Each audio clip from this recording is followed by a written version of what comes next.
have testicular cancer. Anyone hear that today? O.J. Simpson died. Finally, cancer got something right. Am I right, ladies and gentlemen? Yeah! Finally! It chose the right one! Finally! So yeah, I have a brain tumor.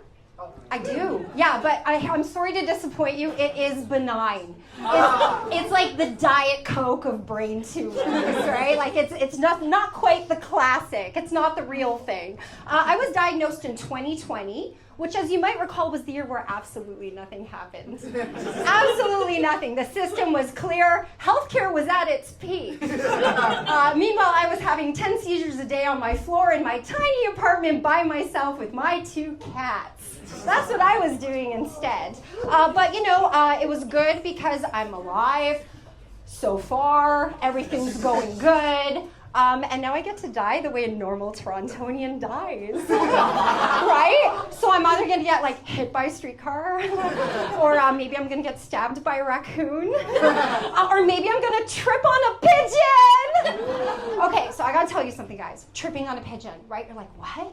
Did you know in the city of Toronto, if you die from tripping on a pigeon, your family of up to 4 bereaved family members get a 50% off coupon to Ripley's Aquarium? Oh my God! It's absolutely true. And just think about it, you're dead, so your little niece Jenny, she's going to be all sad because you're dead, right? But then she's going to go to the aquarium and she's going to fall in love with the stingrays because they look like portobello mushrooms.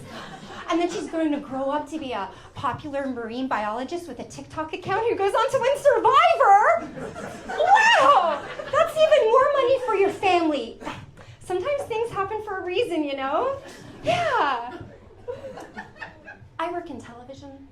Is that a surprise? I work in television, and we have a saying in television, especially live television. This is absolutely true. And we say, don't worry, it's just live TV. It's not brain surgery. And it makes me wonder what the brain surgeons say. And I think I found their equivalent. Lost another one, huh? Don't worry, it's just a human life. It's not your Lamborghini. And you know what? They have a point. Let me make a point. This is a valid point. Do you know how many people there are in the world right now? 8 billion. 8 billion people. That's a lot of people, right? Do you know how many Lamborghinis the Lamborghini Corporation makes per year?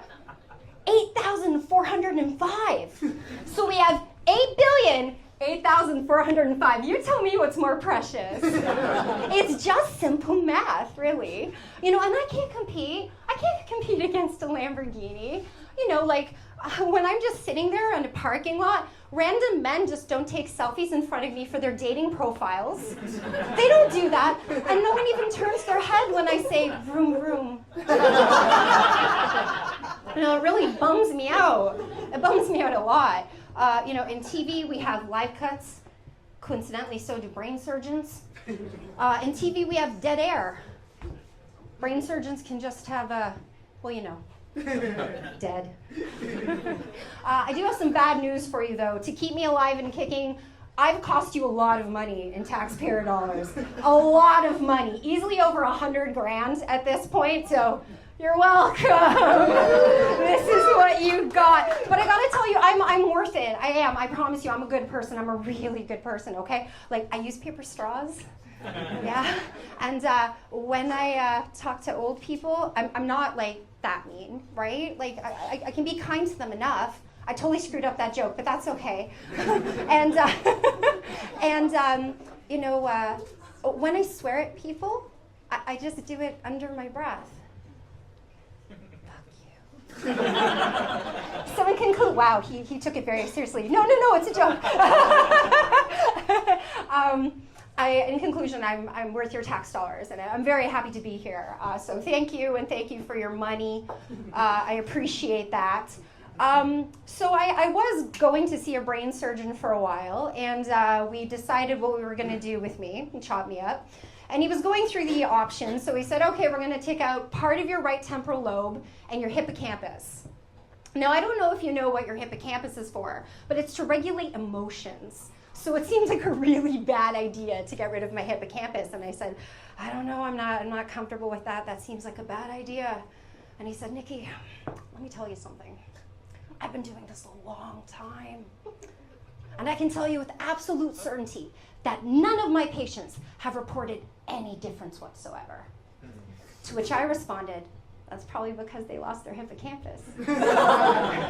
True story. He was not impressed with me. Not at all. And because I'm a lazy person lately, I've decided that I wanted to use GPT chat to write my jokes, or chat GPT. I actually don't know which it's called. So I went on it and I said, write me some jokes about brain tumors. And it actually wrote me back and it said, basically, that's not nice. People with brain tumors find that offensive and it's not funny. You shouldn't ask questions like that. We're not providing that material. So I responded, but I have a brain tumor and it helps me cope. Humor helps me cope. And so in that case, here's 10 jokes about brain tumors. This is an actual joke from that. I may have a brain tumor, but at least I have a brain to tumor. That was the only good one. The rest were real bad. So I'll end it on this. During a period of time where I didn't know whether my tumor was benign or not in 2020, it was a scary time, right? And I got into morbid thoughts about what would happen to me or what would happen if I died. And I made my best friend promise me something, which was that if I died, I made him promise that he would have to glue googly eyes on my tombstone in perpetuity, forever, as long as he lived in the city of Toronto. Why? Because I seek attention, even in death. Thank you very much, everyone. You've been a wonderful audience. I really appreciate it.